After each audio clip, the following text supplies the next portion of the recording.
பாரசீக மன்னர் பீர்பாலை தனது நாட்டிற்கு சிறப்பு விருந்தினராக அனுப்பி வைக்கும்படி அக்பருக்கு ஒரு ஓலை அனுப்பினார். அக்பரும் பீர்பாலை பாரசீக மன்னரின் வேண்டுகோளுக்கிணங்க பாரசீக நாட்டிற்கு பரிசு பொருட்களுடன் அனுப்பி வைத்தார். பீர்பாலும் பாரசீக நாட்டிற்கு பரிசு பொருள்களுடன் சென்றார். பீர்பாலின் அறிவாற்றலை சோதித்து பார்க்க விரும்பிய பாரசீக மன்னர் ஒரே மாதிரியான தோற்றமுடைய 5 நபர்களை அரசர் அமரக்கூடிய ஆசனம் 5லும் அரசர்கள் போன்று அமர வைத்தார். பீர்பால் பாரசீக மன்னரை சந்திக்கப் போவது இதுதான் முதல் முறை. அதனால் பீர்பால் மன்னரை சந்திக்க ஆவலுடன் அரசவைக்கு சென்றார். பீர்பால் ஒரே மாதிரியான தோற்றமுடைய 5 பேர்களை அரசர் அமரும் ஆசனங்கள் 5ல் அரசர்கள் போன்று அமர்ந்திருப்பதை பார்த்து பீர்பாலுக்கு மிகவும் ஆச்சரியமாகிவிட்டது. இந்த 5வர்களில் யார் அரசராக இருக்க முடியும் என்று யோசனை செய்தபடி நின்றிருந்தார்.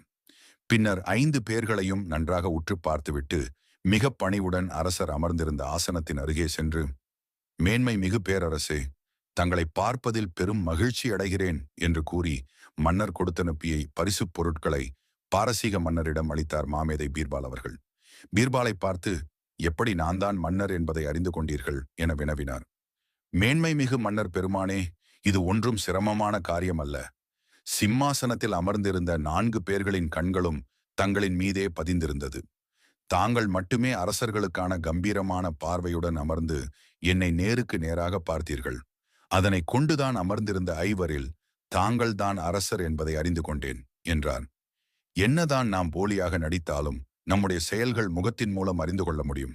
இதைத்தான் அகத்தின் அழகு முகத்தில் தெரியும் என்று நமது முன்னோர்கள் கூறியுள்ளனர் என்றார் பீர்பால்.